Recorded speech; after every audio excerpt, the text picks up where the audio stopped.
So now you. All right. What's going on, family? Welcome to the Tariq Elite Show right here live on Ustream. Let me get my setup together. Make sure everything is straight. All right. Let me make sure everything is looking right. We good with the sound and the visuals. Glad to have everybody tuning in. People are coming on in the room. We're like at 240 people already. So people are coming on in the room, and we're going to make it do what it do. What is happening, everybody in the room? How is everybody in the room doing? How's the family? Let me get everything set up on my desk real quick. And we're going to chop up good game on this beautiful Sunday night. I am back in Los Angeles, ladies and gentlemen. I was in Nashville. I just got back in from Nashville this morning. Brother, still jet lagged like a mug. But I got back in from Nashville. First and foremost, shout out to everybody in Nashville, man. Nashville, the whole city showed me so much love, man. Nashville, man, take my hat off to Nashville. Nashville has some of the true to the game people you ever want to meet in your life, man. Nashville has some of the realest people who are just really true to the game. Just real solid people down there in Nashville, man. Much love to Nashville, Tennessee. I had a great time out there. Everything went smooth. I had a great time at the lecture last night, man. The audience was great. Everybody was just wonderful. I'll put up some clips of the lecture later on this week. Yeah, I had the RAV4. What's up, Rod? I had the RAV4. I was riding dirty with that RAV4. Nashville is a beautiful city, man. You guys should visit Nashville. You guys should really visit Nashville. It's a real beautiful city, man. The people are real cool out there. Brothers and sisters are real cool. Yeah, y'all saw my old school picture? I posted up a picture on my Instagram of me from back in the 90s. I look like a broke-ass Jodeci / Wu-Tang reject back in my street days. The lecture was great, man. We had a great time. The lecture was great. The lecture, they almost shut it down before we got started because the school told the promoters that they needed to have like armed security guards there. And I guess the security guards showed up early in the morning and they thought it was at night. It was some kind of mix-up they had and they almost shut it down. They were about to shut it down. I think they had to turn, I don't know if they turned some people back, but they were about to shut it down. And the promoters, they went on and worked it out. They went ahead and worked it out. Well, that was crazy. That was crazy. But everything went off without a hitch. Everything was real cool. What's up, NYU Dime? You probably cute too. What you look like, NYU Dime? Is Double Diva in here? Where is Double Diva? What's up, Uptown Saturday Night? Centennial Park. Did I see Centennial Park? I'm not sure. What's up, Mr. Go Live? But yeah, Nashville, and the people just real respectable, man. And they just showed me a lot of love. Everywhere I went around Nashville, man, people were showing me a lot of love. The brothers who promoted the event, they showed a lot of love. Yeah, they shout out to cats from Birmingham, Alabama came up, but the brothers who promoted the event, Kenneth and all those guys, Kenneth and I think the other gentleman was Greg, man, real good dudes. You dig? And when shout out to Ken, I was on my way to the venue and I was talking to the gentleman on the phone. I was like, hey man, y'all got my paper, right? Because, you know,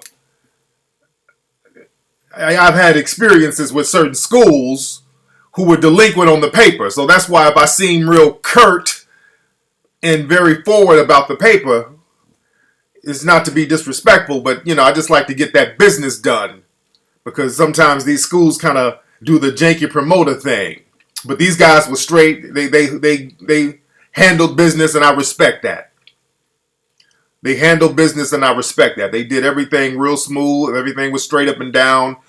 No excuses, no BS. That's what I like. I like straight up and down business. because the last experience I had down in Houston with a college, kind of left a bitter taste in my mouth. So I got to be a little more curt about my paper, because if my paper wasn't ready, I would have hopped right back in that RAV4 and did a U-turn. You dig?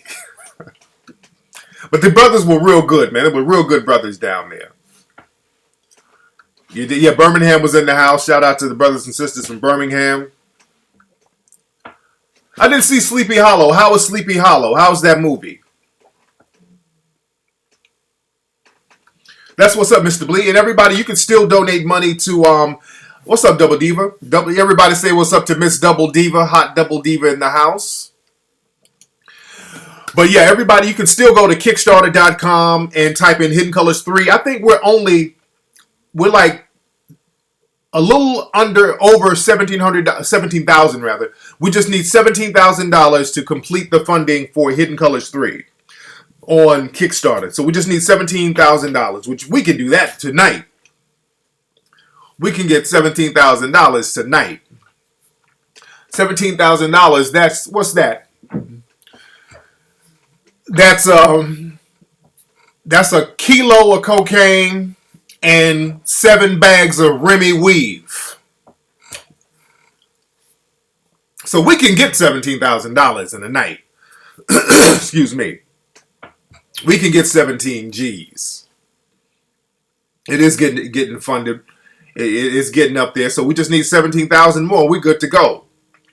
We still got the trolls on UPA. I got to get on that. What's up, Malia Rita? Where are the ladies at, man? All the ladies press 5. Yeah, y'all, if y'all can put 5 on it, 5, 10, 20, whatever you can put on it, everything definitely helps. Everything definitely helps. Man, I can't wait to see Breaking Bad tonight. If y'all have seen it already, if you're on the East Coast, don't let us know what's going to happen, but when 9 o'clock rolls, we'll shut it down around 9, and I gotta watch Breaking Bad. There's only 2 more episodes. So we're gonna get it popping. With Tommy Sotomayor, he has a project. What's Tommy's project? What's up, Arts Cola? Do I agree with Neely Fuller? I mean, he says a lot of stuff, but which thing about him do I agree with? What do you mean? Yeah, if 400 people, which we have here now, if everybody here donated $50, we got the funding. Oh yeah, we got David Banner. Yeah, we got David Banner's in Hidden Colors 3. We already interviewed him, and we got the interview in the can. So we got him. So this is what I'm saying. 17,000, man. We got Dick Gregory already interviewed. We got Paul Mooney in the can. We got Umar Johnson in the can. We got Francis Cress Welsing in the can. We got David Banner in the can. We're about to get KRS-One again. And there's some more good surprises. What's up, Mac in Process? Oh, yeah, David Banner spitting that hot fire. What's up, a lot of body? Yeah, David Banner spitting that hot fire. What's up, young hustler? You reread Black Players? Very good book.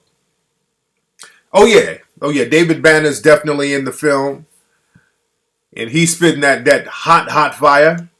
Hold on. Some of y'all late on the draw. I put up pictures on my Instagram. That's why y'all need to follow me on Instagram. Let me just show y'all a couple of pictures of the people that's already in it. Right here.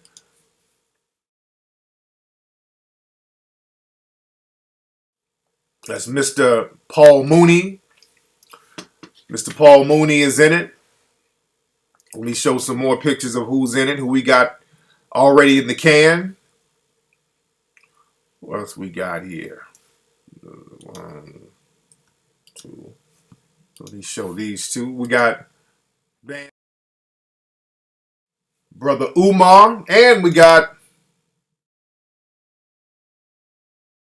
it's David Banner from the movie The Butler. So we got it popping.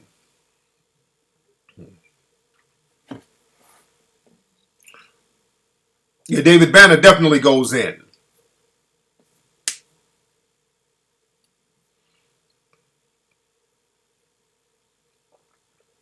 With Instagram, Instagram, you put up a lot of pictures, and I put up a lot of pictures on Instagram daily. So you can follow me on Instagram at Tariq Elite. Go to everybody do it right now. If you're not following me on Instagram, because I put up a lot of interesting pictures on Instagram, go to Instagram and type in Tariq Elite and follow me right now. Everybody stop what you're doing and follow me right now on Instagram so we can chop it up. Yeah, I've been getting my little cardio on. When I'm on the road, when I'm doing lectures, man, you got to you got to eat right, and, you got to have your stamina together. So when I'm on the road, man, I get my diet very disciplined. Because nigga be on stage sweating like TD Jakes. Because it gets real hot on them stages, man. So I got to be on top of the game. What's up, Miss Kiana? How are you, love?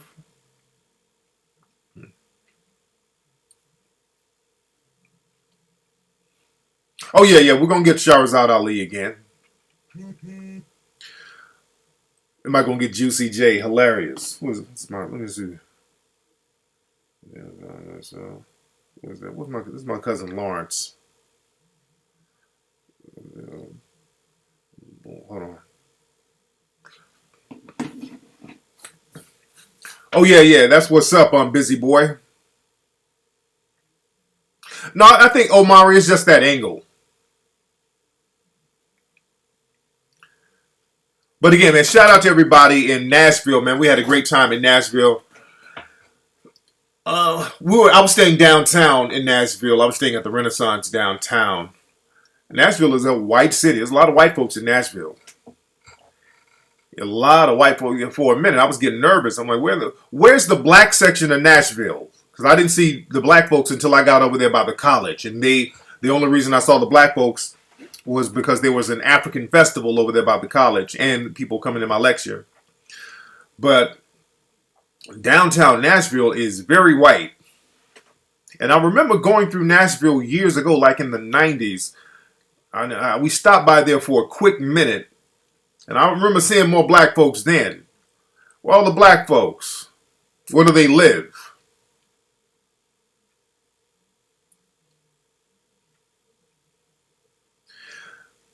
Yeah, they had a lot of... my Instagram is Tariq Elite, at Tariq Elite.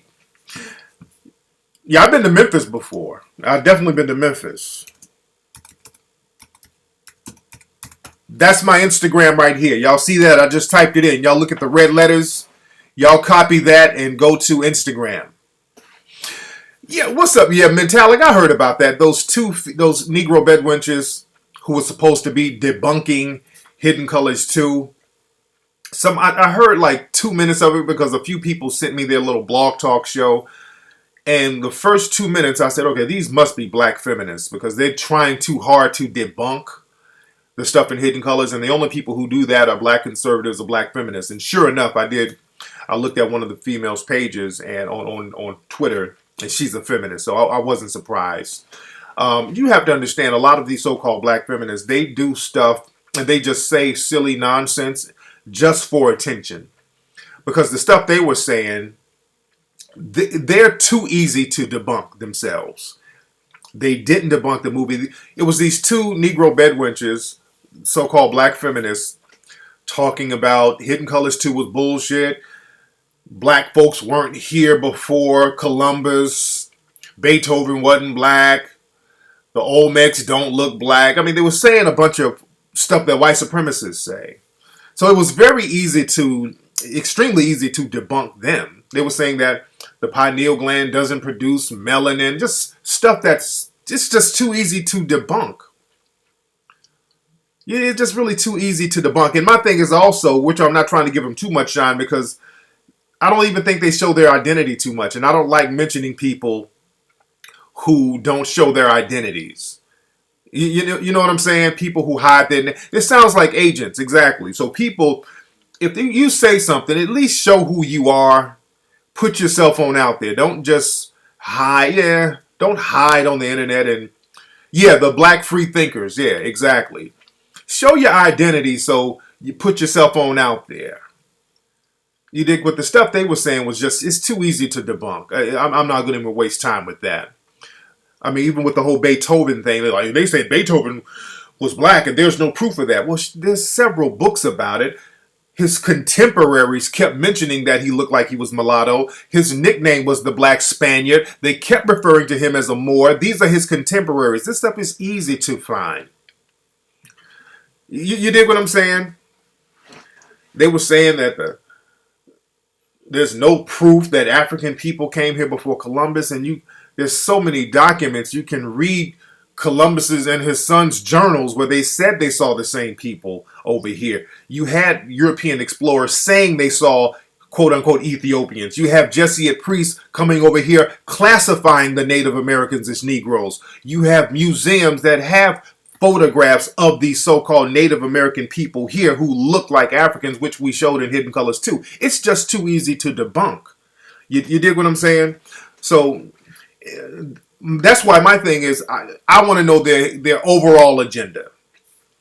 Oh, I can mention, what books can I mention? Blacks and Native Americans, written by a Native American guy who talks about the Jesuit priests coming over here, classifying the Native Americans as Negroes, and how many of the European explorers thought that the Native Americans or identified them as Negroes or blacks or Ethiopians. The Moors in Spain, the writings about Abu Bakari, who was in West Africa and he went on a ship voyage. Look up the writings on him. I mean, there's so much stuff out there. No, these are the kind of people, they don't believe it unless somebody European tells them. What's up, Craig? For public lectures, hit me up at KFlex4Life. KFlex, the number 4 life. KFLEX, the number 4 life.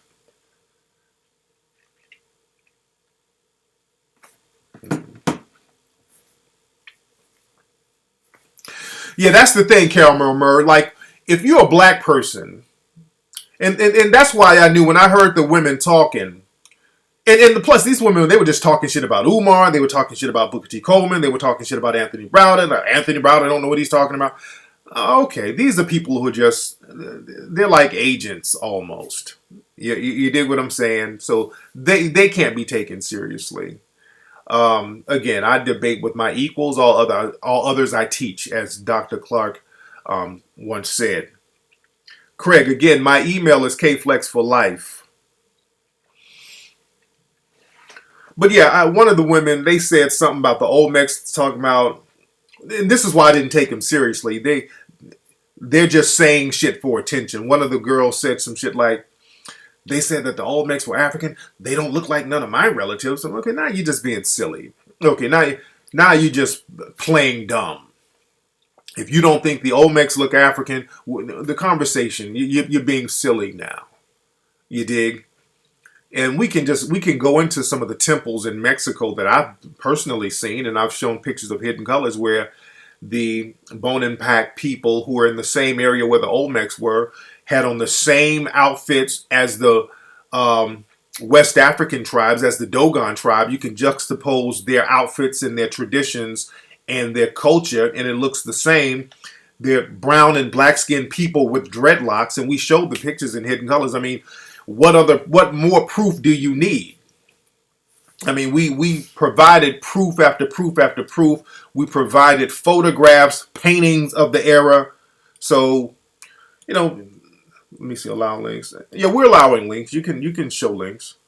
But yeah, I mean, you look at the Olmec statues, you can clearly show they're Africoid by their features. The eyes don't lie. Yeah, but again, but the thing is, you have to understand the ideology of black feminists. And I've said this a million times.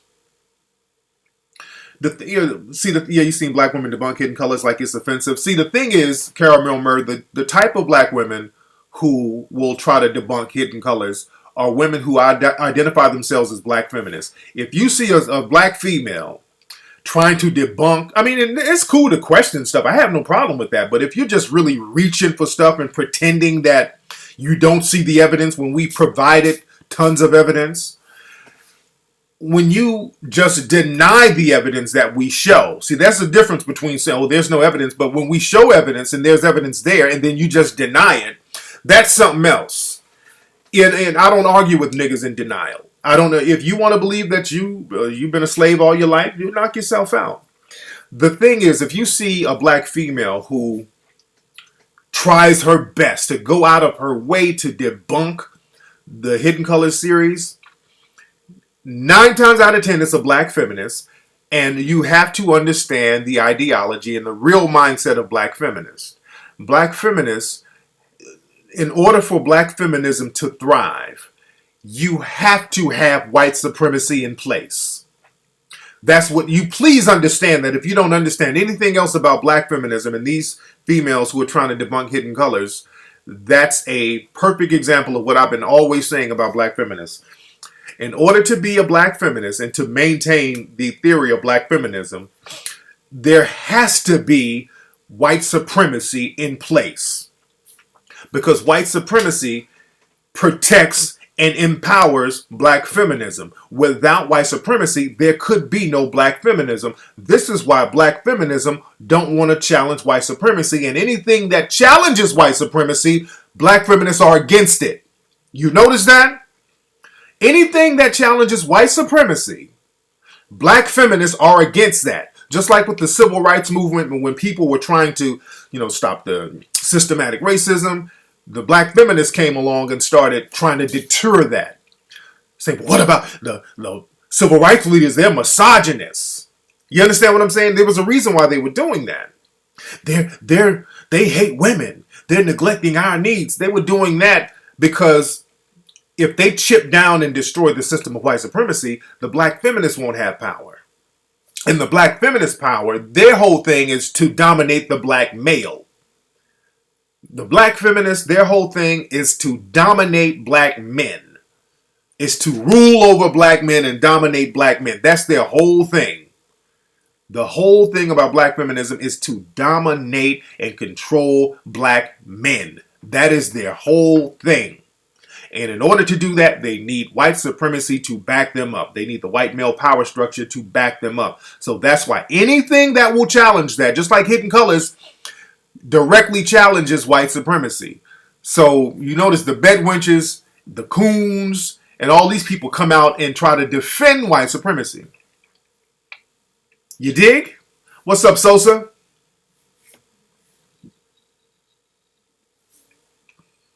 So understand that.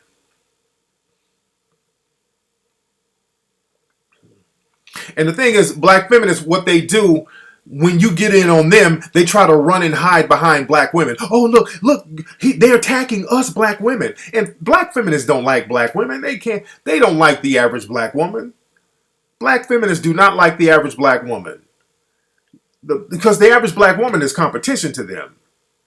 You think they'll try to use the numbers of black women to their advantage, but they don't want that competition. See, the black feminists, they want to align themselves up with the white males. I've said that a million times. They want to align themselves up with white males. That's the traditional Negro bedwench.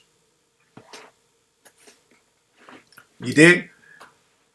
Yeah, you guys can still get my shirts and all that good stuff at TariqElite.com. Go to TariqElite.com. Because again, the black feminist movement, all of that, and the black lesbian movement, all that goes hand in hand. And again, not all lesbians are feminists, by the way. Not all black lesbians are feminists. Because I got a lot of lesbian listeners and fans who come to my lectures, and they're cool in the gang. But a lot of the black feminists and the black lesbian movement, that kind of goes hand in hand. What was that dude? Let me give y'all a great example of what I'm saying. Because I've always said, like, the black feminists are either lesbians or they're black women who are trying to get with white males. Almost all the time. It's the Negro bedwench mentality. Isn't there a governor or a mayor or some dude in New York? I think it's in New York. He has a black wife. And the black wife used to be a lesbian.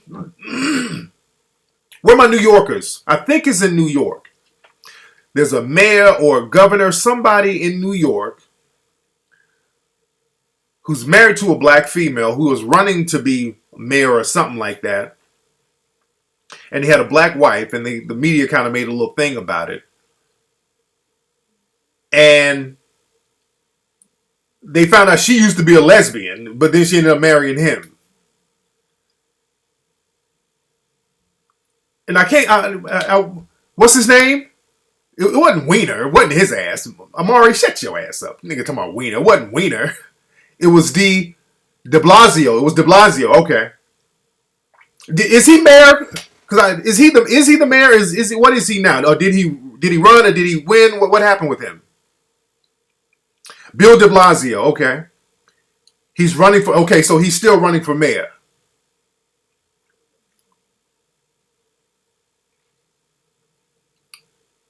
So the story is, and let me get my story straight. From what I understand, he has a black female, and she used to be a lesbian. Okay, he's running for mayor now. Okay. If y'all can find a link on him or something, that'll be cool in the game. Say his son has an afro, hilarious. Wait, show the link again. Hold on, let me allow links. Hold on, allow links. All right, show the link again, bruh. He won the Democratic. He didn't win yet. Okay, show that link again, bruh.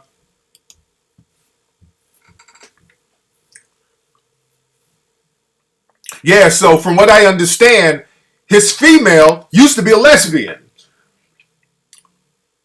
Okay, there we go. Okay, there we go. There you go. I knew somebody would find it. Okay. Oh, wow. She's kind of strong in her face. Okay. Okay. He hugged his... Well, so they are married. Okay, they are married. They are married. So that's another example of what I'm saying. She wasn't really no lesbian. She just didn't want to get with no black dude. That's that black feminist mentality. I don't even think she's just probably... She wanted to get with the white power structure all along. A lot of these women aren't even real lesbians. A lot of them aren't even real lesbians. I respect a real lesbian. I respect a real lesbian. Those are fake lesbians. But yeah, again, that's that Negro bedwench mentality. Somebody said she has a restless face. You dig? Why she look like Danny Glover with braids? But hey, you dig? But again, man, that's that's their mentality, man. That anti-black male, that hatred for black men, it's a deep hatred. And they know that the dominant society of those within the white racist power structure has contempt for black males and will use them to assist them in their contempt. So just understand that. Just remember that black feminism cannot thrive without white supremacy. With there's no white supremacy, there is no black feminism. Yeah, I understand they're hurt. We're all hurt.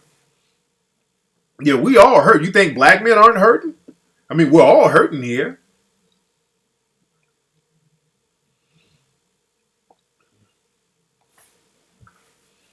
Yeah, a lot of us are hurting here. Yeah, but to be hurt and then get with the power structure against your own community, that's something else. Nobody should be that damn hurt where you're going to go against your own self-interest. That's beyond just being hurt. That's psychotic. You're sick in the brain when you go against your own community and you work against the best interest of your own community. That's mental illness. That's some self-hate shit. You got a study group with hosting lectures. Oh, that's what's up, man. Definitely hit me up and let's make it happen. Let's definitely make that happen. Yeah, Alice Walker. That's another one. Alice Walker's daughter was clowning her. Again, Alice Walker, feminist, black feminist, married white guys. Then didn't she become a lesbian too? You know, so it's just that whole anti-black man thing.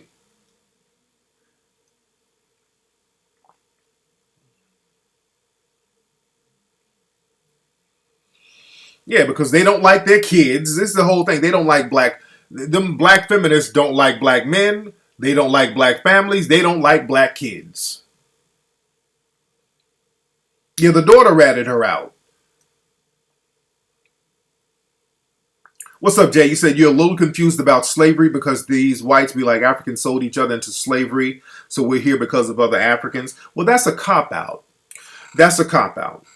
The thing is, people went from Europe into Africa specifically to get slaves. So let's just clear that shit up about that. Well, Africans sold each other into slavery because, and I've addressed that before on this show. The servitude over in Africa was totally different because a lot of it was based on religion. There was a lot of tribal conflict going on. The servitude was totally different from what happened when they got on the European slave ships. And there was infighting going on over in Africa, and people infiltrated the Africans infighting with each other. But it wasn't something where generations of people would benefit for it in Africa. It wasn't that type of thing where they set up a structure where your offspring, they're going to be enslaved too. It wasn't that type of thing. And it wasn't this type of thing where they were going to dehumanize the other people. When the people in Africa so-called enslaved each other, it was different tribes warring, and then they captured people, and captives from that tribe became extended family members of other tribes. There's a great book by a former slave. He wrote the book in the 1700s. It was the first-hand account of slavery. His name, I always forget his name because it's an African name. And I'll think of it. Y'all tweet me if y'all want to hit me up, and I can think of his name after this show. But he wrote about how he was in servitude in Africa and how he went to different homes while he was in servitude, and he was treated like family. They enslaved him, but they enslaved him to build up their own tribe, to weaken the other tribe, so they didn't dehumanize him. It was like serfed him to a certain degree. He was almost an extended family member. But then he said when there was more fighting and they got captured by other people and then taken to the European slave ships, he said in this book, he was like, this is some other shit right here. He's like, I don't know what the fuck they're on. These pale people are on some animalistic shit. They said it out their own mouths. So I hate when people try to make it some type of comparative thing for what the Africans were doing and the Europeans were doing. When they got on them European slave ships, there was some other shit going on there. Where they were just raping the women and chaining them up and people shitting on each other. And they described in detail the difference between European servitude. And also what happened was many Africans, when they found out what was happening to black folks who were being shipped over to the New World, because people remember that, yeah, that's his name, Elanius Equanio. That's the name, but I think that's the spelling. But also a lot of Africans, what happened, which they leave out of history books, Oluda Equiano. That's his name, Oluda Equiano. The life of Oluda Equiano. That's exactly the name. See, it's very hard to remember that name. The life of Oluda Equiano. And you can find that book online because the book is real old. It's a book from the 1700s. And a lot of history books leave out when the Africans found out what they were doing to the captives they were taking in the ships offshore. Because the thing is, a lot of Africans, what they would do, they would have it was like servitude for a few years. They would send some captives up the coast of Africa, send them up and down the coast, and bring them back. They would send them up and down. So it wasn't like they were shipping them off and dehumanizing them. When they found out that the Europeans were taking them to different countries and not bringing them back, and when the word got back what they were doing, many of African tribes over there, many of the African kingdoms started to fight the Europeans off. One lady named Madame Tinubu waged a war against the Europeans once she found out what was going on with the Africans, with they're not bringing them back and they were dehumanizing them. You understand that? So don't let them try to rub that whole the Africans sold you and they made... No, because who's making money now? Who's profiting now from that slavery? Let's look at who's getting the money now. Because the Africans, it was just like a one-time trade-off. But now, European nations and people now are still making money from that African labor. So who's benefiting now?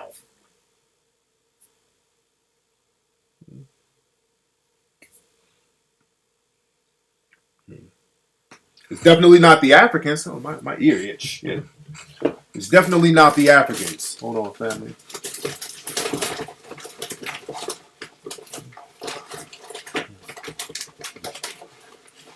Yes, indeed, Jay. What the hell is this?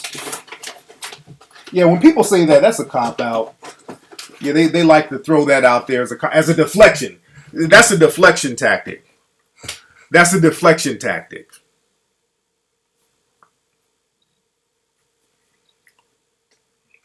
Yes, indeed.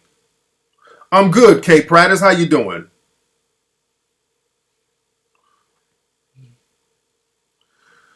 Yeah, people try to use that as just a deflection. What's up? In the 60s, they had segregation laws where blacks and whites had to use different bathrooms. What were the Mexicans doing? Did it apply to them? Well, a lot of the Mexican immigrants, for the most part, they started coming in after the civil rights movement. Remember that. A lot of these immigrant groups, they came over after civil rights. You think because they really regulated a lot of immigrants coming over here for a long time. So you had very small groups of Mexicans and people like that here or there. But, they were regulated to places like Los Angeles. You know what I'm saying?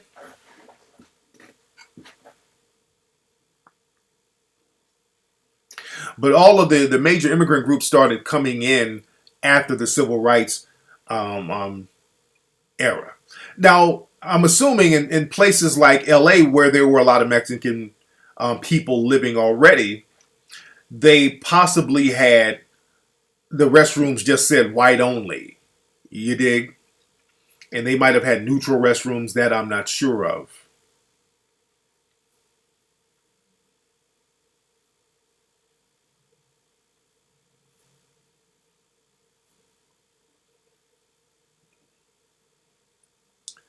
What's Action talking about? Who is Action?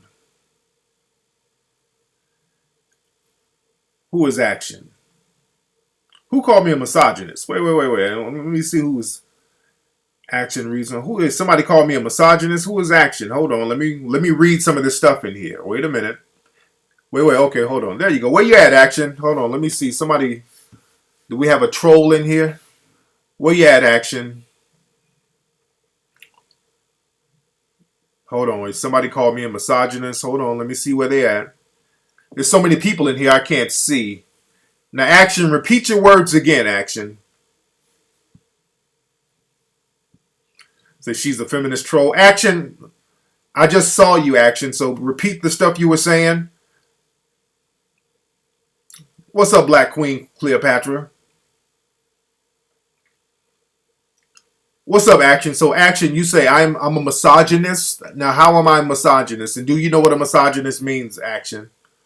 So you're not trolling, Action potential?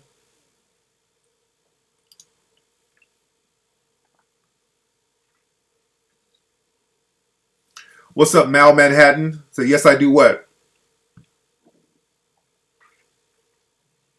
What's up, Brian? I got a lot of good people for Hidden Colors 3. You'll see. I'm gonna keep you guys posted on that. And remember, go to Kickstarter.com and type in Hidden Colors 3.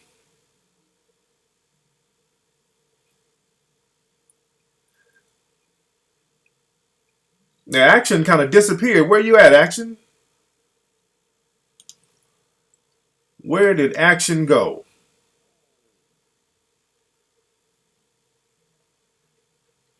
Oh, she was on the UPA board? Okay.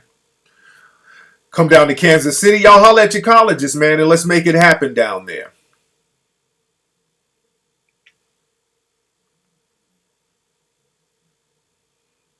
I guess she disappeared. I think Action disappeared. What's up, Dollar Yen? How are you? Okay, you said I'm a misogynist. I have antiquated views on women. I don't believe in gender equality. Prove that. Okay, action, prove it. Now, all you did was just recite a bunch of feminist rhetoric, a black feminist rhetoric, and just lingo. All you did was just throw out a bunch of women's classes lingo. Now, prove that it applies to me. Give me an example of how I have antiquated views on women and how I don't believe in gender equality. And prove that. Where's your proof? I do need to come to Philly. What's up, Infected? You say you got that Acer computer? Let's do this. Action. Call up Action and let me know. What's up, Mentality? Thank you very much. He donated to Hidden Colors 3. Shout out to everybody who donated to Hidden Colors 3. Action, call up and talk to me. The number is 818-850-5404. That'll make it easier for you to let me know how I'm a misogynist and how I have antiquated views on women and how I don't believe in gender equality. My black nationalist one-on-one bullshit, call up and tell me my bullshit. 818-850-5404. My line is wide open. Please explain how my black nationalist 101 is bullshit. If you are real. Because you might be Trag or somebody trolling, but you just might be somebody who's a feminist agent. So don't nobody call up but Action. What's up? Who's calling? No, this is Michael from Boston. All right, Mike, I got to have you call back, brother. Don't nobody call up but Action. All right? So I had to hang up on Mike. Sorry to hang up on you, Mike, but I want Action to call up. Or am I being patriarchal by demanding that you call up, Action? Is that black male patriarchy? Action, call up and let's hear your views from your mouth. Let's see what's popping. Hello? Hello? Okay, somebody got nervous. The number is 818-850-5404. All right, Action, that's the number. Let's hear you tell me about myself. 818. I don't think you're real either. You sound like a dude who's pretending to be a feminist.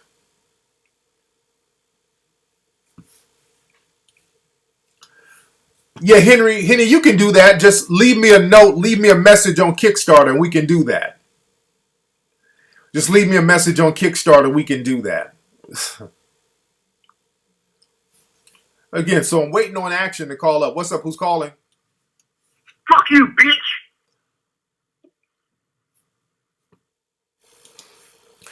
Look, the crystal meth is an epidemic all through the Midwest. This motherfucker, this nigga's on the pipe. What's up? Who's calling? Hey, what's up? What's up, Rick? How you doing, bro? What's up? Who's this? It's you calling. All right, man. I got to have the girl call. Thanks for the call. I call later, brother. I want the girl to call up. Well, this sounds like a Mexican dude who called up. It's, fuck you, bitch! With that high-pitched ass voice. Nigga sound like he got lotion on his butt cheeks.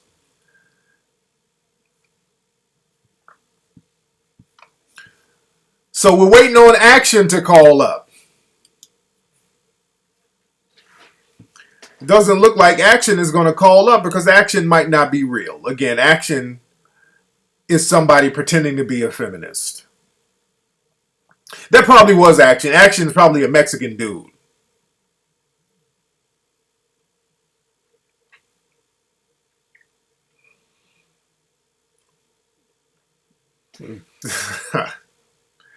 Yeah, Action. Action ain't real.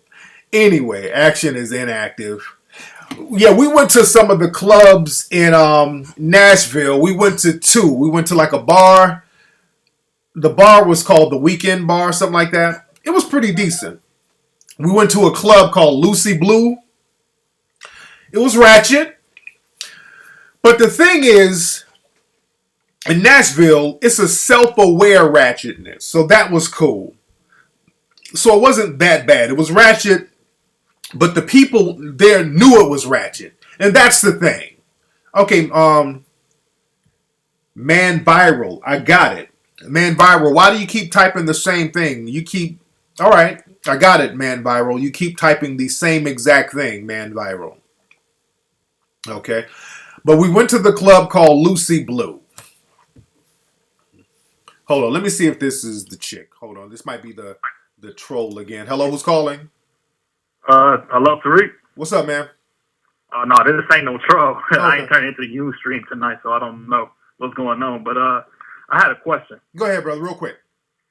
I'm in a situation, and I want to know your input on this because I remember reading the Mac Within and the Art of Mackin. Yeah. There's this girl that I met on Facebook, and I added her because she was mutual friends with me. So I was like, all right, I can go ahead and add her. And now, how long? Wait. Let's get some. Now, how long ago was this? And how old are you? And how old is she? I'm 18. She's 16. Oh, is that legal? Yeah, it's legal. Okay. I ain't no pedophile, nothing. I don't fuck around with that shit. It's legal though here in Ohio. Okay. But oh, you want to know how long it was? Yeah. About 4 months ago, we just had mutual friends, and I was like, well, fuck it, I might as well add her. But I was like checking her out for a minute. I was like, okay, she's pretty hot, so I might have to go ahead and fuck with her. But like recently, another dude came in the picture. Now I'm thinking, okay, let me go back to the basic fundamentals. If she chews up on this dude, then I can respect that, and let me move on and go ahead and do what I got to do. Now how old? Wait. Now, how old is this other dude? How old is the dude? This dude? I think he's 17. Okay. I just want to make because I don't want to give advice, and this shit, I'm doing something illegal by giving you advice on a 16-year-old. No, this ain't no like illegal shit. No. Okay, I'm just saying, I don't want to say, hey, do this and do that, and then damn Chris Hansen comes up in my house. Like, okay, why'd you tell him to? Because I just turned 18 recently. Okay.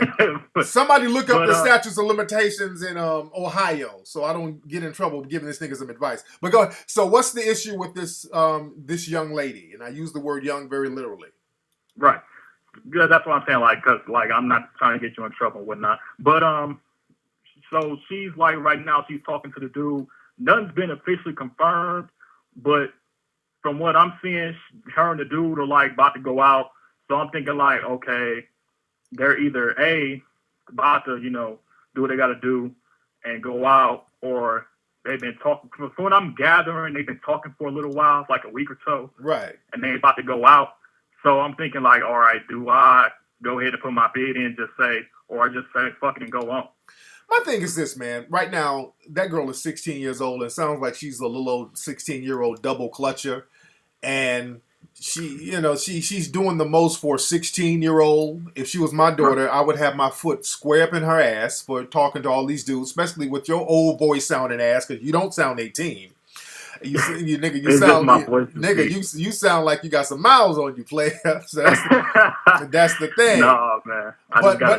People say my voice don't sound deep. Some people say my voice sounds deep. I don't know. Some people sound like a kid. Man, I think my voice ain't deep. Dude, you sound go ahead. You don't sound like a kid. You sound like a grown ass dude. But but my thing is, I would say, man, you need to start campaigning for women that's 18 plus right now.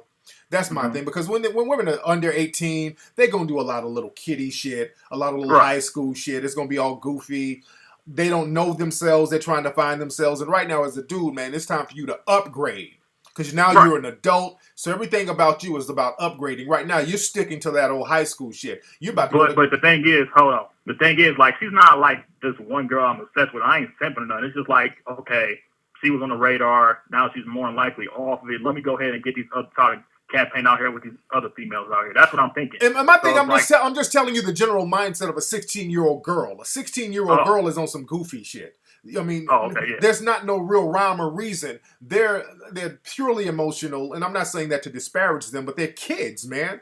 So their mind can just fluctuate. A nigga who has shiny jewelry will impress them. They easily impressed by little silly shit. They don't have any responsibilities. They're still at home with their mom and dad. So they think like kids, man. So every little thing will distract them. So strong game for them, it ain't really happening right now, because they can be distracted by little nigga trinkets very easily. So that's why I'm saying to you, they going through that attention whore phase. They look for attention. They're posing on the internet. They just not getting ass and titties. They want to show that off. They just want niggas to look at them.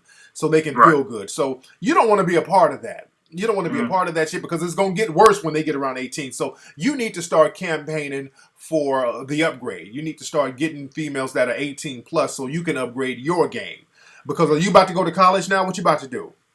Actually, I'm trying to move out there to Cali, man, because, like I said, it's scarce pickings in this bitch in Cleveland, Ohio. It's like it's just like a desert, like Yes, indeed. bare bones. Yes, indeed. So I'm trying to get out there to Cali and do what I got to do. Go to school out there. I got a couple of family members and friends out there, so just start new life and breathe new life into my life. There you go. Start new. There you go, man. No doubt. So anyway, man, hey, but like I said, man, just upgrade. Start hollering at some women that are around your age, some women that are older. And again, you sure you're 18, dude? Because you sound Because some people say I sound like I'm younger than I really am. Some people say I sound like I'm older. I guess it depends. Because from what I found, listening to myself, it sounds like I'm a young kid. Some people say I sound like I'm older. I don't know. And so I just wanted to call you about that. All right, man. Is this you right here? Hold on. Now this is how it started. My dreams are broken hearted, yet I want you, baby. We'll never be the same. Cause you play those silly games, and yet I want you, girl. Your voice is deep like that, nigga. All right, right, man. Thanks for the call, man. Thanks. All right.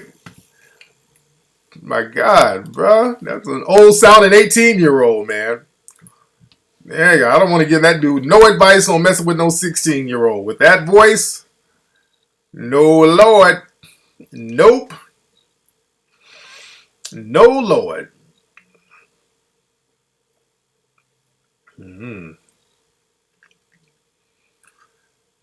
That's what's up, Bob. Busy? That's what's up, Busy.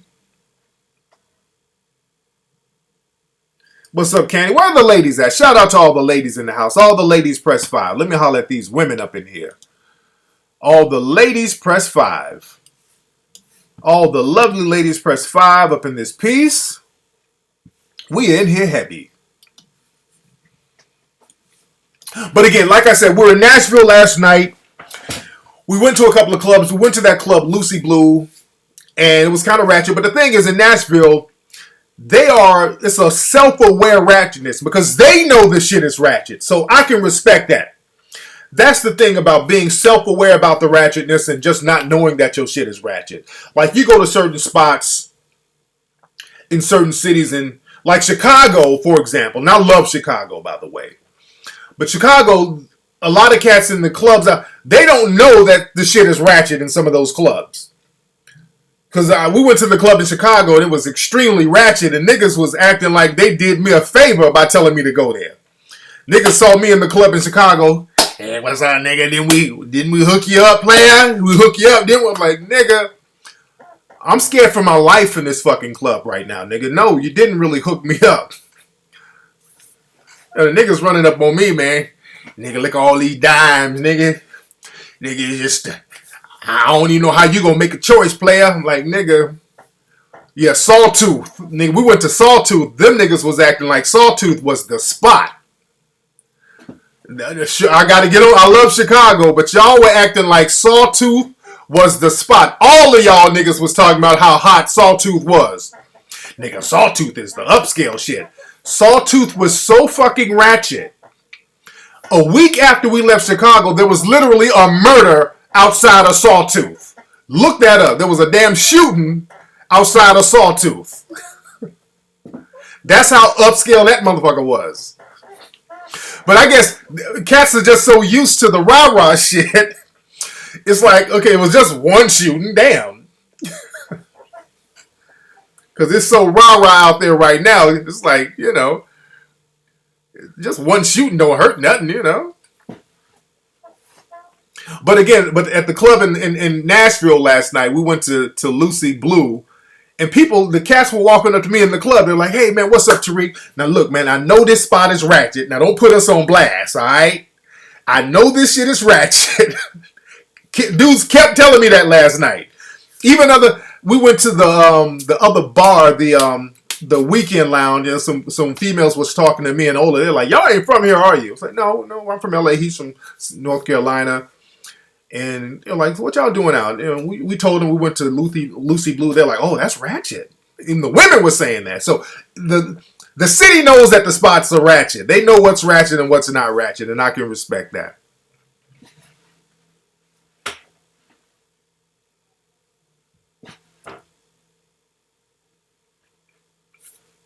But niggas, so yeah, that's what I said. C Turner. The club's name, the name of the club was Sawtooth. That sounds like a crime scene within itself. That shit was called Sawtooth. And it has some rough looking ass women up in there.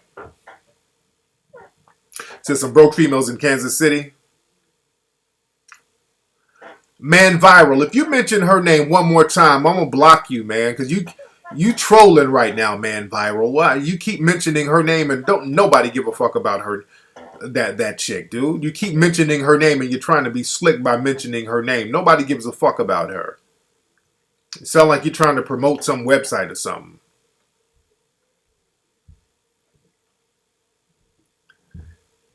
What's up, African King?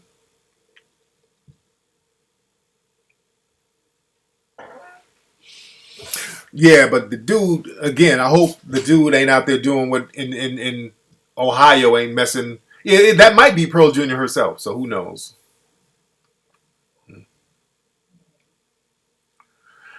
So the next place, I'm doing a lecture in Buffalo, New York, I think November 1st. I'll have some information about that, but they're flying me up to Buffalo, and that's going to be November 1st.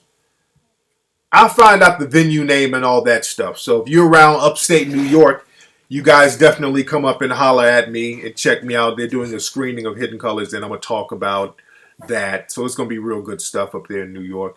And when I'm done with Hidden Colors, Buffalo is Ratchet. Oh, I can imagine.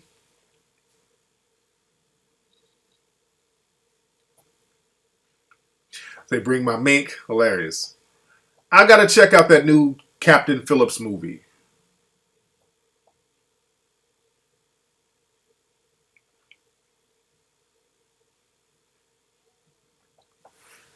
Say Buffalo. I heard Buffalo is kind of ratchet.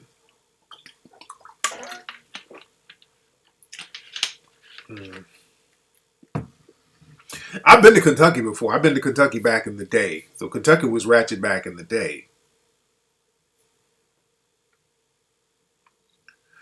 What's up? He said, Tariq, why is it black folks get mad at you than white folks when you tell them the truth about racism history?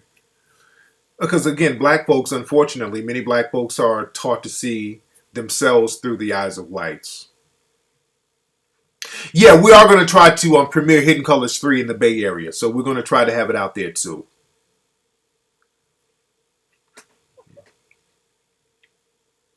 What's up, Monty? You moving to LA at the end of the year? No, Candy. Hidden Colors 3 is not out. See? Y'all got to listen to all the info. People hear Hidden Colors 3 because I've had people literally try to buy Hidden Colors 3 from me. Because people hear that. All you hear is Hidden Colors 3. We're making Hidden Colors 3. But people hear the word Hidden Colors 3 and all. It's out? Where? It's not done. We're still filming it. We're still getting the money for it. You can support Hidden Colors 3 at Kickstarter.com and then type in Hidden Colors 3.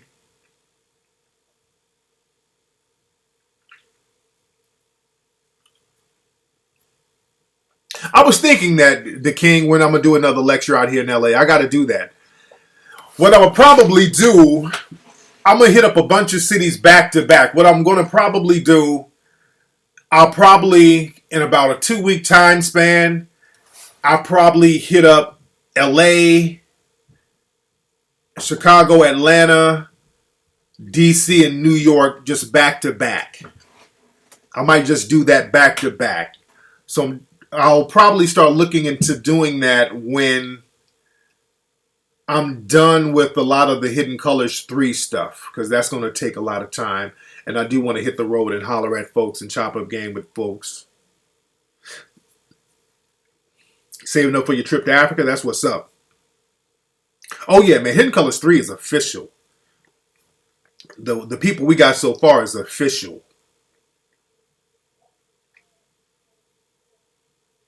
And I'm gonna go. We're talking about that too. We got to go back to Miami too.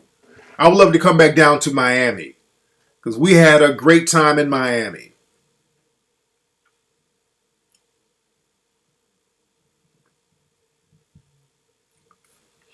Well, Jay, I got to see if I can do that because I'm doing so much stuff, and and I got my own lectures coming up, so I got to see what's popping. Yeah, but I got to go back to New York. I haven't been to New York in a long time to do a lecture.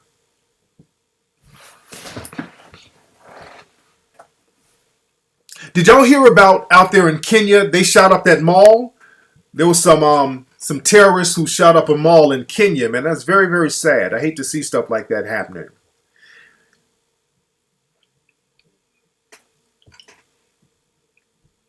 So you just pledged 300. That's what's up.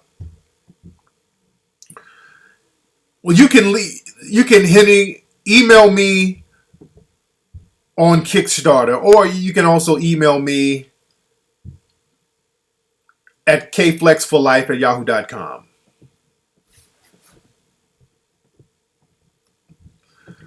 What's up, Jay? You say there's a lot of white folks trying to check you at work. That's funny. Don't let them throw you off your game, because what they're trying to do is trying to get you frustrated so you'll go off, because when you go off, they're going to play innocent. Or when you go off, they're going to try to play innocent. And then when you check them, then the whole victim thing is going to pop off, because they do little slick shit and they say little slick shit to you. And then when you go off on them, it's like, oh, the angry black guy. It's that type of thing.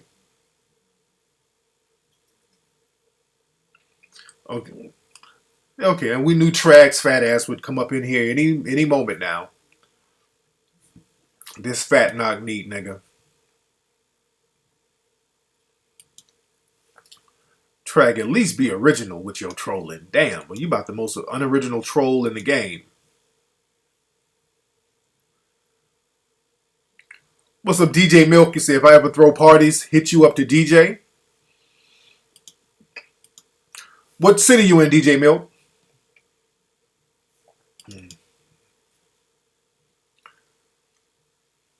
What city are you in?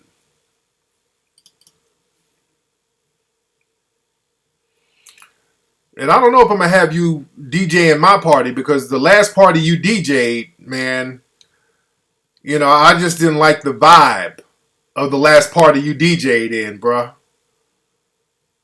And I got footage of the last party you were DJing in, DJ Milk. Is this one of your last jams?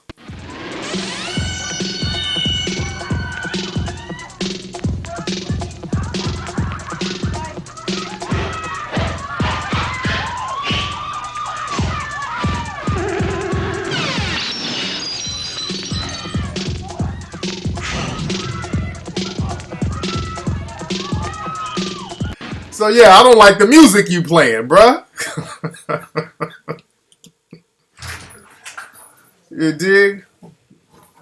What? What's so funny? Nothing. What are you coming in grinning for?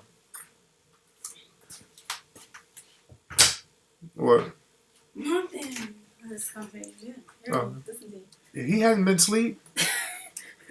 He woke up again. He did? He will not take his little ass to sleep with that bed head. What's up, boy? Looking sleepy in the face.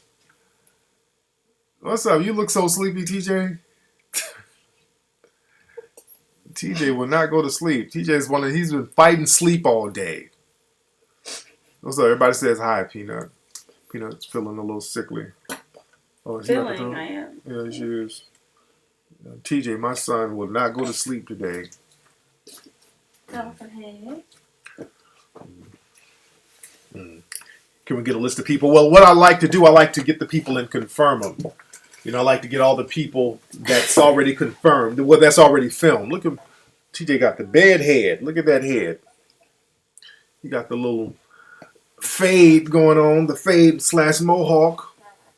Look at them sleepy eyes. You got how you an infant with bags under your eyes. You will not go to sleep. Go to sleep, boy. This kid will not go to sleep. You don't want to miss nothing.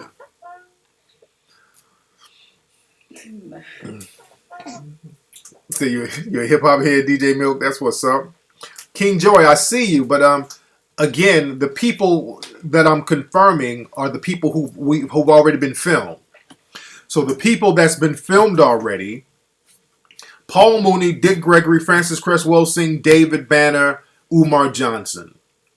Those are the people that's been filmed already. We got other people lined up, but I'm not going to confirm them until we film them. Yeah, he looks sleepy.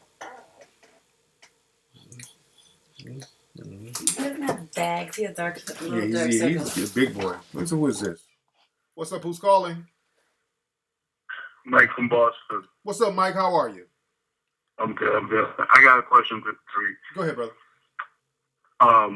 I've been with my girl for 7 years. We got a kid together. She got a kid from a previous relationship. Oh, snap. And I had checked her 1 year.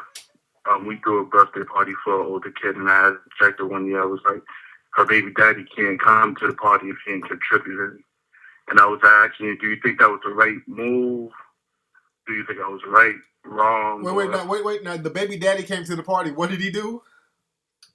No, I said he can't come to the party if he don't put in on it.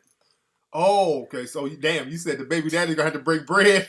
Because I'm not gonna throw my dough into it that he's gonna come and eat. You know what I mean? I kind of feel that. I feel that to a certain degree. I feel that, but that kind of makes you seem like you're salty. You got to be like, look, I'm taking care of my lady, because does his kid live with you? Yeah. So, I'd be like, look, nigga, this is what I'm doing. Come on in, and, I'm showing you by example of how to be a man about yours. So that you can look at it from that angle. But you went gangsta on that nigga and said, hey, let me hold something while I'm taking care of your kid. Did your lady get mad? I can't even get mad at that. That's some gangster shit. I can't even get mad at it. Did your lady get mad at you for that? No, she didn't get mad at me. I was like, she didn't get mad. It was just like, this is your kid, your kid's party. I mean, I know me and, I know I've been with her for a minute.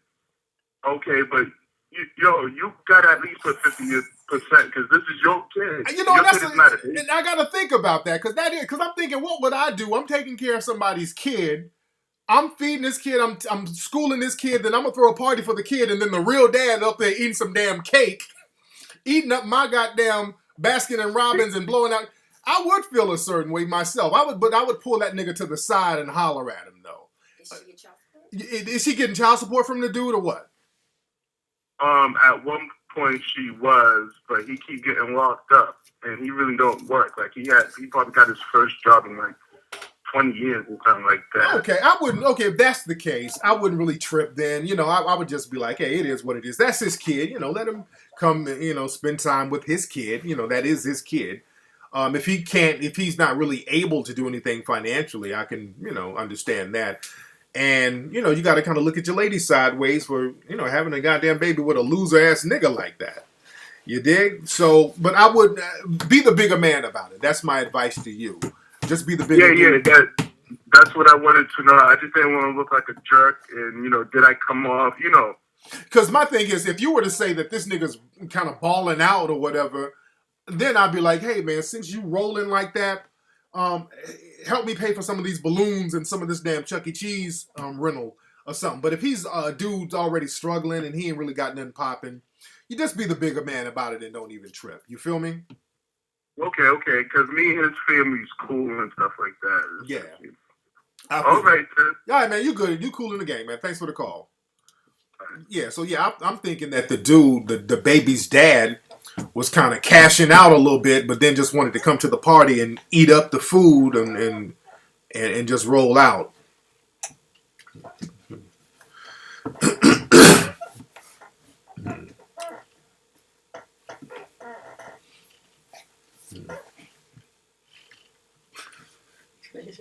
I know, he's campaigning for my water. Say that guy sounds like a jerk. But I feel him in one respect, but again, still be the bigger man about it. But I feel him though. You taking care of some kid. Well, I won't say some kid because kids they can't help whatever. You see, my son is he loves hitting the table. That's his thing, smashing his hand on stuff. But if I'm taking care of this kid, and I'm dating the mother, and I'm the kid is raising the kid as my own, and I'm having a party, and the dad just want to show up, just eating up all the buffalo wings and shit. I would kind of be looking at that nigga funny style. You dig? You alright, TJ? He just coughing for attention. He be doing fake coughing. He's not. He's making baby sounds. Look at him eyes, like he's on that narcotic. Look at them eyes. Well, if you don't go to sleep. Man. Yeah, David Banner's a very smart dude, man. David Banner's a very sharp brother. TJ, don't throw up on me, son.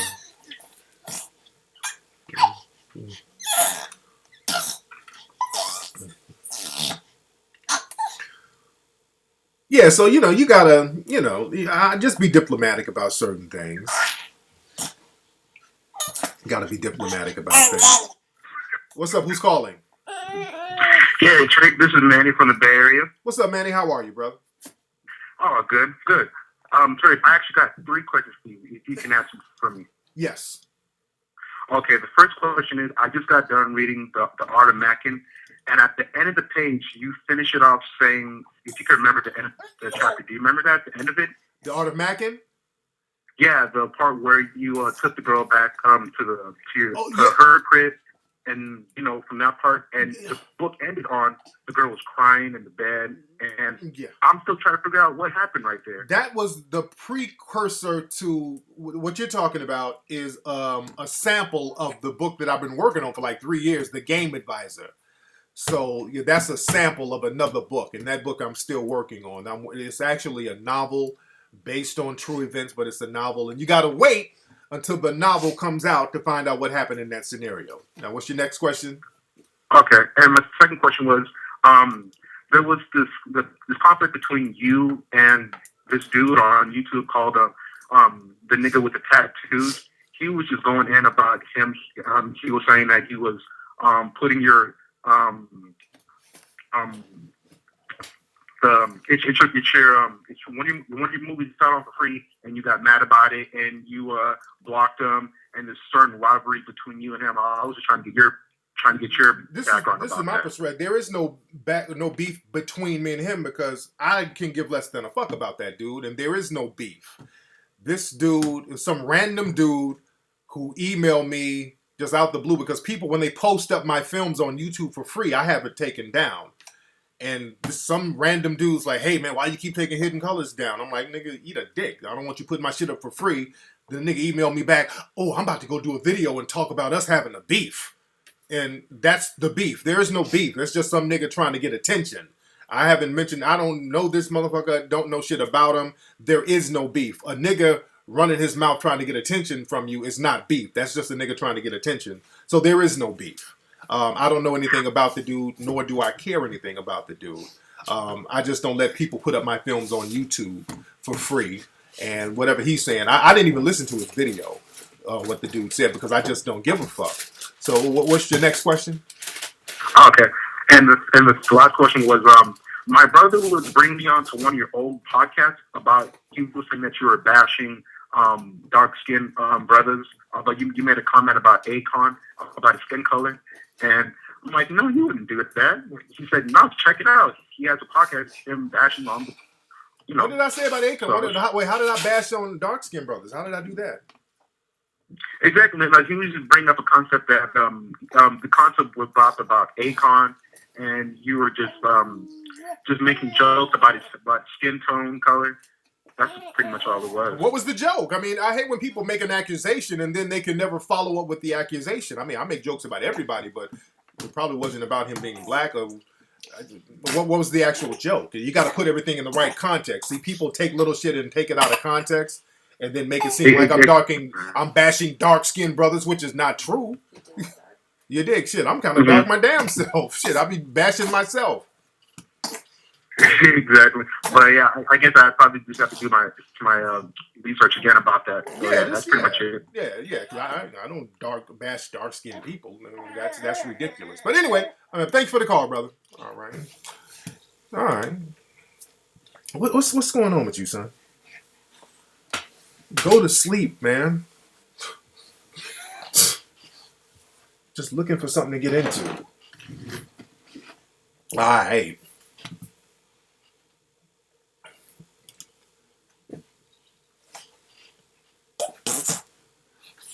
Yeah, I heard about the football player that was shot down at Florida A&M. I heard about that. What's up? Yeah, but I don't bash dark-skinned people, light-skinned people. I don't bash anybody. Yeah, and the thing is, I hate when people purposely try to take some out of context. You know, because I was probably making a joke or something. And then he's bashing on. There's somebody just trying to purposely take something out of context. Let's see who we got. Look like we got somebody down in Florida. What's up? Who's calling? Yeah, this is Jamal. I'm just calling whatever. And I was just thinking, I can't know what idea, man. Like, what if you came out with this like a hidden color TV series where you just talk about, like, you know what I'm saying, like the geniuses of like the Moors and stuff, you know what I'm saying? What network do you think is going to have that on? Huh? No, I'm saying you should put that on your I mean, you could put it on your podcast. You know what I'm saying? What you said, podcast and a TV series is two different things. Now you gotta. You could put I mean, I tell you, you could strategize and put it. You know what I'm saying? I think y'all strategize. You know what I'm saying? All right, man. Thank you for the call, brother. All right. Yeah. All right. Brothers don't be thinking out their theories. You can strategize. Brothers don't be thinking their theories out. So first he said a TV series then a podcast. Podcast, TV series, two different things. They don't. What network is going to have that? Telling black folks the truth about themselves. That ain't going to happen. I mean, let's just be realistic about it. I see some of the names of those networks you're saying. Show me a black-owned network, or a real black-owned network. There's no black-owned networks. We got to get a real black-owned network. Say TJ want to go to Sawtooth tonight. Hilarious. You going? All right, man. I'm about to come up and watch Breaking Bad in a minute. I got to see that show, The Real Preachers of L.A. I got to see that. I heard stuff about it.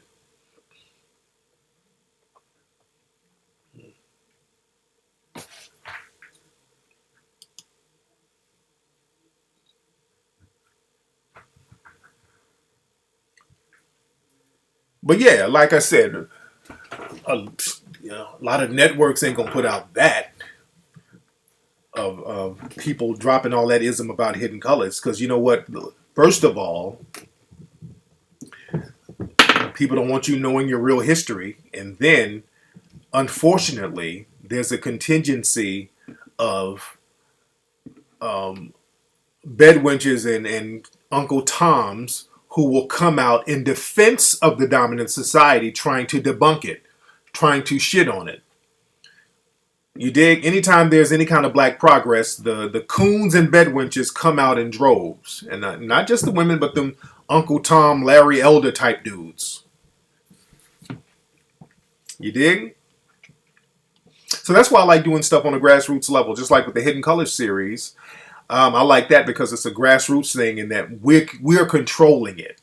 This is why I like to get people involved with the Kickstarter thing, because we control that on a grassroots level, and we're not looking or depending on outside sources. We're going old school. That's what black folks used to do back during Jim Crow. They dealt with each other because they had to deal with each other, and they had things popping by dealing with each other. So that's why I got to get back on the road and just really vibe with people. And again, shout out again to Nashville. I had such a great time in Nashville. Shout out to Brother Jamal. Met a real good brother out there, Brother Jamal out there in Nashville. Real good brother who has a lot of knowledge about the old Met game and all that good stuff, man. So I met some real ass cats out there. Lena? Okay, where's Lena? Where you at, Lena? Hold on. Hello?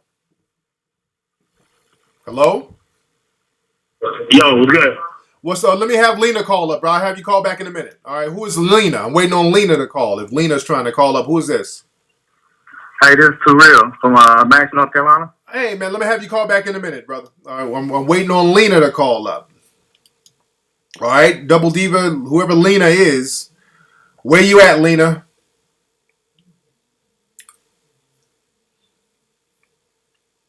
Oh, I can't wait to see it. It comes on in 30 minutes out here. Where's Lena? Okay, there you go. All right, Lena, I see you, Lena. Lena, call up now. All right, let's see if this is Lena. Is this Lena? Hello, Tariq. Hey, who's this? Hi, this is Lena. How's it going? I'm good, Lena. How are you? Not bad, not bad. So first thing, I want to say that I saw Hidden Colors 2 last year, and I thought it was really good. Thank you. So I appreciate that. Yes, indeed. Yeah. The one thing, I just really wanted to just try and clear up a little bit about Black feminism. Like, I identify myself as a Black feminist, and I just think that some of the things that, you've talked about were just, with regards to Black feminists wanting to dominate Black men, I just thought that was, it was just so untrue. And I wish, I could have the opportunity to kind of just clear that up with you. Okay. Now, as a Black feminist, what is your basic ideology as a Black feminist? Okay. All right. So the purpose of Black feminism is to combat racism, classism, and sexism. Okay, that's the bell hooks answer. But in practice, in practice, not in theory. They always, again, sister, I don't want you to, with all due respect, I don't want you to start reading the bell hooks quotes. I want to hear from you, from your soul and spirit, in practice about Black feminism. Because the theory of Black feminism is all about, we want to combat racism, sexism, we want to, everybody is a feminist. It's that in theory. That's the whole theory of Black feminism. That's the textbook theory. But in practice, what are you practicing as a Black feminist? Well, let me start by saying that I've actually never read a book by bell hooks. You don't have to, because most of her stuff is quoted through all the Black feminist circles, the Black feminist classes, the women's courses. So you don't even have to read her book, because all of her quotes are taken out of context and passed around so that many Black feminists can just regurgitate them without really knowing what they mean. So how long have you been a Black feminist? I would say maybe about let's say 5 years or so. I don't know. Okay. It's not really something that I was like, I'm going to be a Black feminist today. It wasn't actually like that. Okay, so and I've always okay. Go ahead. Yes, I was going to say there's a book called Black Feminist Thought by Patricia Hill Collins. Are you familiar with that? I'm familiar with that. Yes, I am. Okay, yeah. So based off that book was what got me started, I guess, down this path, if you will. And so I believe you asked me in practice, what do I do as a Black feminist? Right. Was that your question? Yes, indeed. Oh, okay. Well, really, let me start by saying that I believe that Black feminism, it's not just about the women, because we can't make it without our men. Let me just put that out there right now. It's not possible. But the average Black feminist, they don't say that. The average Black feminist. I would say that I am the average Black feminist, because like I said, there's nothing to gain if us and our men aren't going together.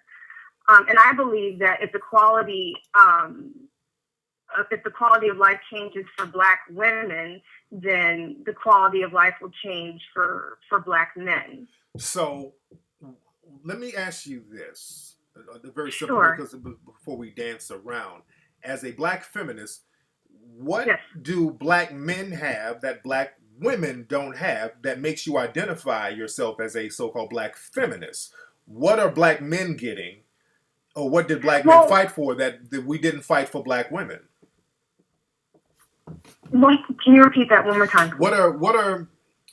How are Black women being excluded from the struggle that Black men face? Because during civil rights and all types of movements, Black men have always fought for Black women.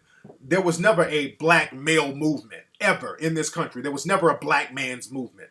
There was a Black family movement.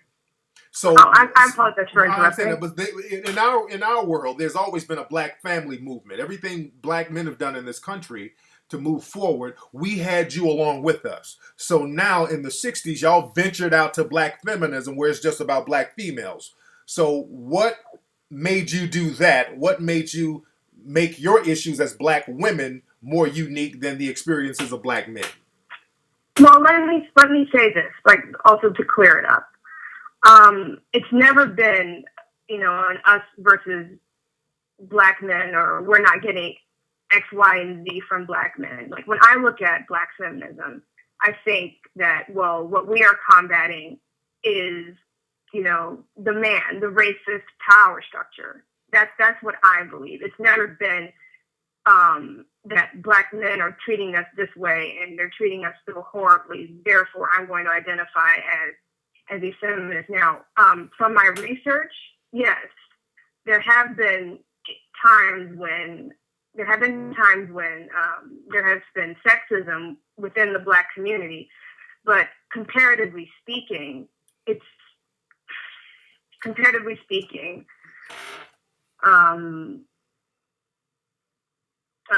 sorry, I'm a bit nervous. Come on, sister. Come on. I'm not going to jump on you. Now, we're having a real intelligent conversation. I'm not going to beat you up. But I just always would like a Black feminist to articulate her standpoint.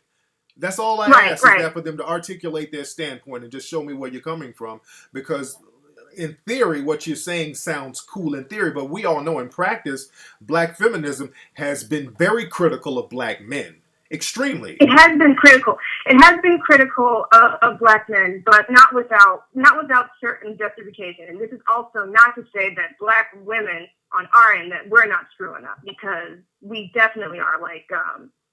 I've seen all of these stripper pole videos, and that doesn't represent me in my exactly. Feminism. Definitely not. Definitely not. So we got to get to the point again with Black feminism. What is your standpoint? What are you trying to achieve? What is your goal as a Black feminist? It's that simple. My goal as a Black male. Let me give you an example. As a Black male, let me give you an example. As a Black male, as an African man, as a Moorish man, my goal is to eradicate white supremacy and bring justice for the Black community and justice for everybody. That's my goal. Mine too. Then we are in agreement. Okay, if we're in agreement, why venture off? That's what I believe Black feminism. Okay, if that's our goal, why venture off into the Black feminism thing? So what is the Black feminism thing going to accomplish if our goal is the same? If we're going in one direction and now you're diverting your energy into the Black feminist agenda, what is the Black feminist goal? The Black feminist goal must be something differently. Yeah. Well, Black women do face a unique set of challenges. The thing is, such as what? There never was a sisterhood between black women and white women. Absolutely. But Black women still face, sexual discrimination from white men. We face racism from white men and women, and that's the whole point of Black feminism, is to combat sexism from white men and racism from if that's the case women. If that is the case, which there has been sexual discrimination and all that, and also sexual violation, the whole 9 yards, but the thing is, even if that stopped, you would still have to face systematic racism from the white power structure, and that's something you still have to deal with. Agreed. I think I see what you're saying. Right. So my thing is, again, what you're saying is you're trying to minimize the anti-black male hatred that comes from the black There feminist is no movement. But there is no black male hatred from. I don't believe, sister. I don't You're not. believe so. I You're mean, being intellectually dishonest, sister. If you can sit up here and say that black feminism does not have an anti-black male agenda, you're not being intellectually honest, sister. For example, a couple of weeks ago on Twitter, thousands of black feminists got together and started tweeting negative shit about black men. They went on for about a week, nonstop tweeting negative things about black men. If you look at many black feminist groups, black feminist message boards, black feminist Facebook pages, almost 98% of them have anti-male, black male in particular, rhetoric. Almost all of them. So to sit here and say that you don't know it goes down like that, sister, I'm going to say that's going to be intellectually dishonest if you don't know. I'm going to say, I understand that, but I don't believe that they represent what real black feminism is. I don't believe that. And I actually distance myself. Show me a feminist group, a feminist forum, a feminist Twitter page, some type of feminist group that is not anti-black male. Direct it to me. For Harriet. What's the name of it? I'll type it in. It's called For Harriet. Is that your page? No, it's not my page, but it is what you would describe as a black feminist Twitter page. So check that out. Check that out if you can. Okay, and I'm looking at it now, and the first thing it said, why black power for black men exploring intergroup domestic violence. So the first thing on this page you just put up is some anti-black man shit. So you just proved... Have you read it? I'm looking at it right now, sister. I just typed up, it said some shit about exploring intergroup domestic violence, talking about black men beating up black women. So Tariq, I don't think that acknowledging something that does exist within our community means that we hate black men. I don't think that's what that is. My thing is this. I don't. Sister, you just proved my point. Most black feminism goes in on black men. They put all the problems on black men. And let me say this: domestic violence with certain black men is not systematic.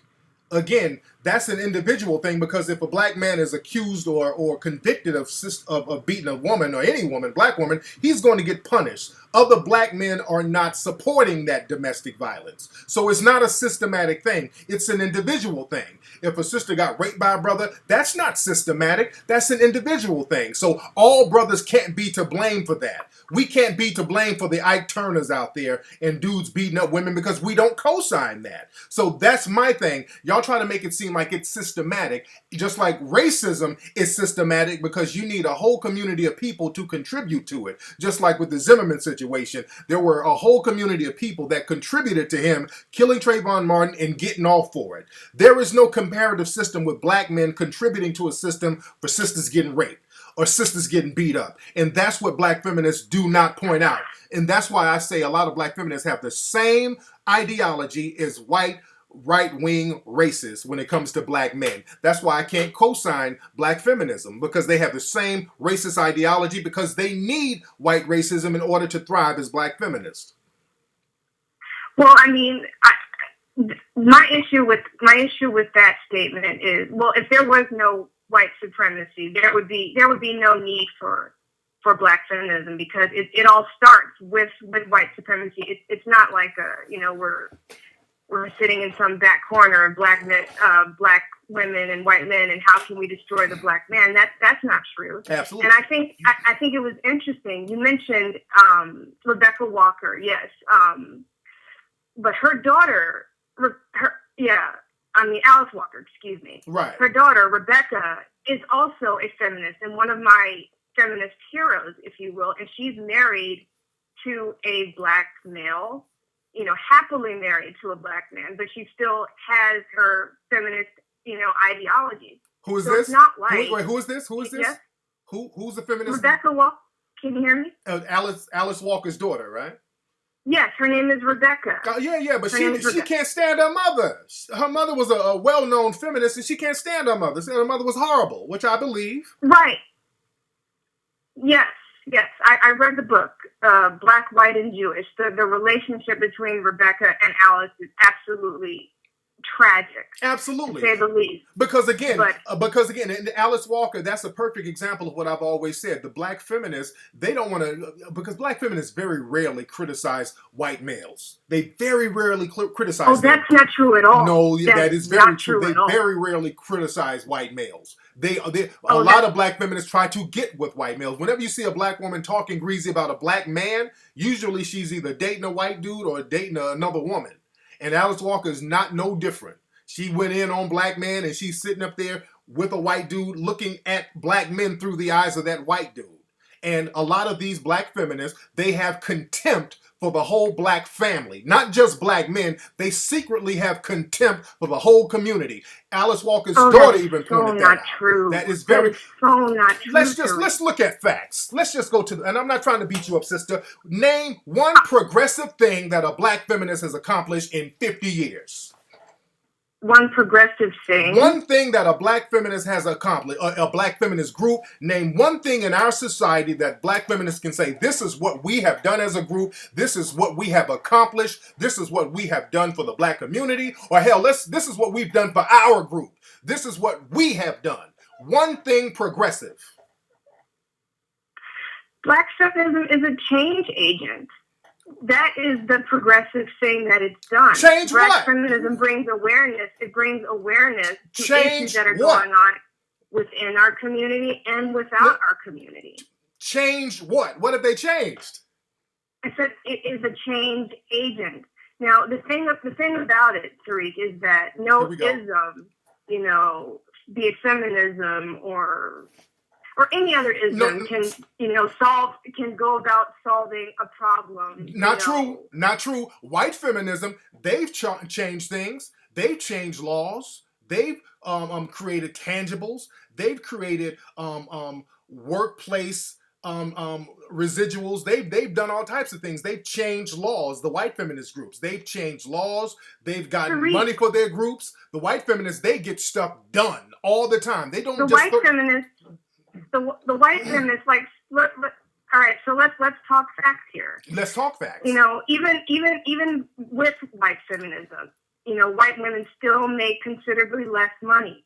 Even with white feminism, there are only maybe five white women, female CEOs in the world.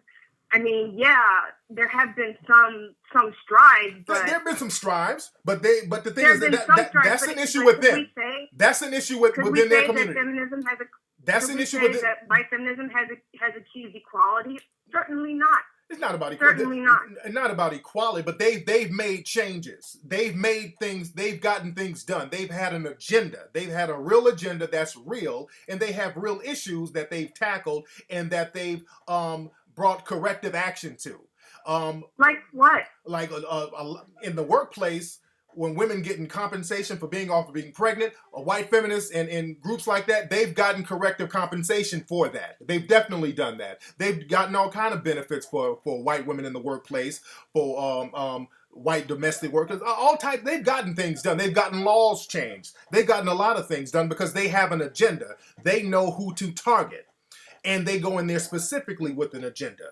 Black feminists, basically, it's all about complaining about black dudes. That's what all black feminists do. Their whole thing is talking about. I insist that it isn't.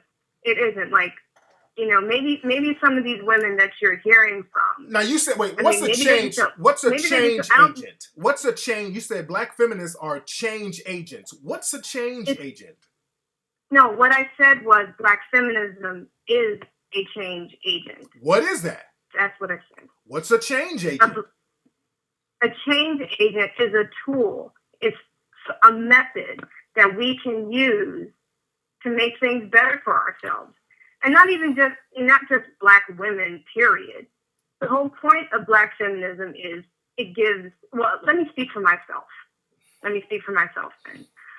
I think, black feminism gives me the courage to deal with racism, classism, and sexism. How does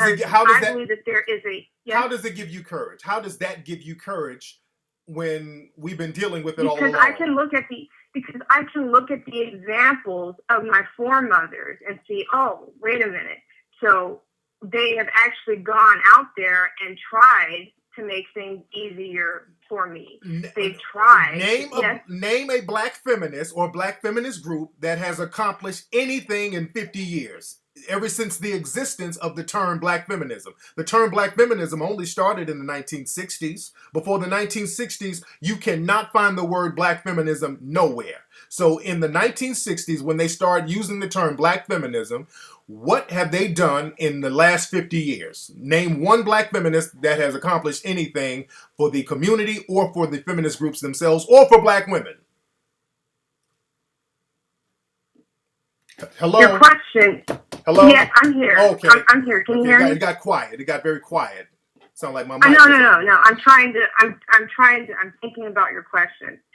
Like I said, the black feminism in and of itself, like I said, it can't go about solving all of the problems within the black community. Solve like one. The point of it. One problem. Not even all. Just give me one problem there. So I can show you what black men have done. Black men have done many things in the community and solved several problems. And for the whole community, not just for black men have solved problems for all of us in the black community. So name me something that a black feminist group has done. The same thing. Just one. Anything. Okay, well, what about Delta Sigma Theta's participation in the women's suffrage movement? They were the only black organization to take part in the march. In the suffrage. What about that?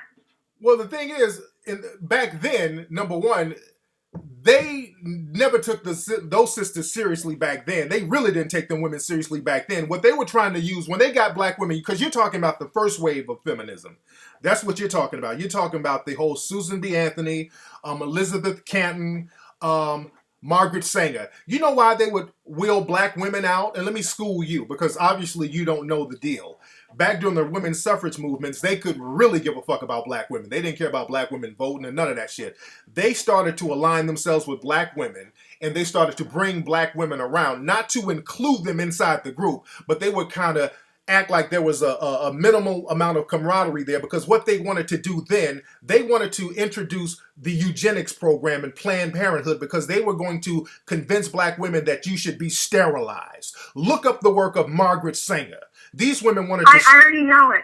I know it. All right, so this is what I'm saying. You quoting stuff and you're not even putting it in the right context. They were going to start wheeling black women out to try to let them know it's cool for us to kill you off. So please understand what you're studying. Susan B. Anthony was a staunch racist. She couldn't stand black people. And y'all always quoting Susan B. Anthony. This woman lined herself up with other white supremacists, and her whole ideology was like, look, don't give them rights before you give us rights. Those black people, they're primitive. They're inferior. So give us our rights first before you give them their rights. That was their whole platform back then. So you have to look at all of the ideology of feminism and what it means. Let me give you a book to read.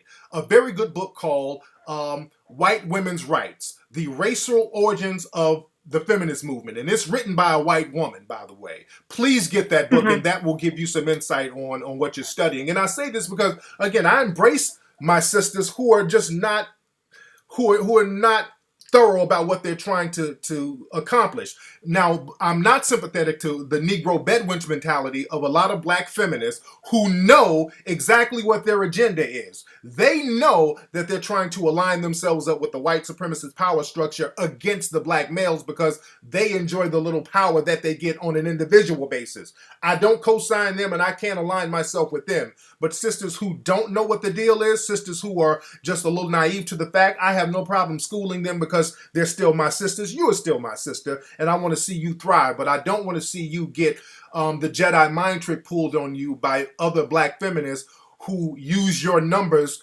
to satisfy their ulterior agenda. You understand that?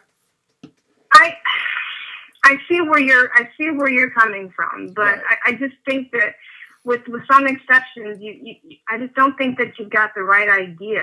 Give me the right idea. That's what I'm asking. If I have the wrong idea, give me. That's why I ask very specific questions. See, people try to get into these old bell hook quotes and all of these non sequiturs. Just give it to me straight. If you're a black feminist, what is your agenda? What have you accomplished? What do you want in the future? Who's the enemy? Give me some basic facts so I can know what we're working with. And I can never get a straight answer. I said that the enemy is the white racist power structure. Why are we not tackling that? Pardon me? Okay, so that should be tackled. As a group, we should be tackling the white racist power structure, if that's the enemy. Of course. I agree entirely. But the thing that I'm just trying to explain to you is that there are issues that are unique to Black women, just like there are issues that are unique to Black men. Absolutely. I've never been pulled over by the police for driving while Black. Mm-hmm. That is something that I think is unique to Black men. And I'm not saying that that's not something that I should fight against. Right. I should fight against. That's something that we should fight about, because that's racial injustice. So that's something that we as a community should fight for. Because if you have a son, you don't want your son getting pulled over. So as a community, we should fight against that. Now, what you but typically, you know, that's something that Black males deal with. You know, like I can probably watch this now. Now, what are the issues that Black women deal with? What are the issues that Black women deal with that are unique from Black men? What are the issues that you deal with that's systematic? That is systematic? Yes. I'm not talking about on an individual basis. We all deal with bullshit on an individual basis, but on a systematic level, what are the issues you deal with as a Black woman that's systematic? On an individual basis. I mean, on a systematic basis. On a systematic basis, Black men and Black women, we deal with the police, we deal with educational racism, we deal with economic racism, we deal with political racism. That's systematic that we deal with. What do Black women... Here's an article that I want you to read, if you don't mind. Okay, it's but let me... All right, it was in the Huffington Post, and I read it, and I thought about you. It's called "Why I Don't Sleep with White Men." Like, I would like for you to read that. Now, the thing that Black women deal with systematically is, I think it's called the other. Bell Hooks mentioned that in the article. It was called the other. And what that means is that Black women are treated as sexual objects by white men. Right. Like, what we are considered, over-sexualized beasts, if you will. Right. So we have to deal with sexual discrimination from white men. Now, of course, there were like some really twisted white men who would, I guess, rape and molest Black men. But of course, and you know yourself, But this is my thing, and let me say this, because what you said is actually true. But Black feminists, for the most part, they never go in on the white males with that. Publicly, if they do it in groups, they don't go in on white males on that. Whenever Black feminists, I make it a point too. Whenever Black feminists talk about misogyny or sexism, they always direct it at Black men, hip hop videos, rappers. Those are the main targets that Black feminists utilize. They never go after the white male power structure. They always go after. Think about it like this. Maybe what we need to do is start at home. Maybe that is what we need to do. Like what chance do we have against the white man if our men aren't even with us? Now let's look at that. Because the thing is, Black feminists always targets rappers and rap artists for the misogyny and sex rap videos and all that. But systematically, that's controlled by white males, because the people who fund that are wealthy white males and white-owned record labels, and they fund that and they put it out there. They have a choice. But Black men, there is a choice, because let me tell you something. For every 2,000 conscious rappers out there who don't rap about that, who rap about positivity, you have another 2,000 Black men who rap about ratchet shit. Why does all the funding go there? All the funding goes there. People like you. All the funding goes. So we got to just put everything in context, because I hate when Black men get thrown under the bus for disrespecting the sisters. You got a whole bunch of brothers who will respect sisters, but unfortunately, all the funding will go to the brothers who are willing to rap about the ratchet shit, and all the women who want to shake ass, they will go to the ratchet video sets. So we got to put the blame on everybody if we're going to go there. You feel me? Right, yeah. And yes, I do. And I'm saying, like, it's up to people like you who have power to, let these brothers know, the ones who, are getting all the funding. Like, this isn't the way to go. Mm-hmm. Like, you need to, let them know, that by disrespecting your women, it's for money, but this is exactly what the man wants. Mm-hmm. This is exactly what he wants. Like, I'm sure they know, that that we're going to make money for disrespecting black women. So they need. I feel like they have a choice, and it's really sad if they choose money over us because paper burns.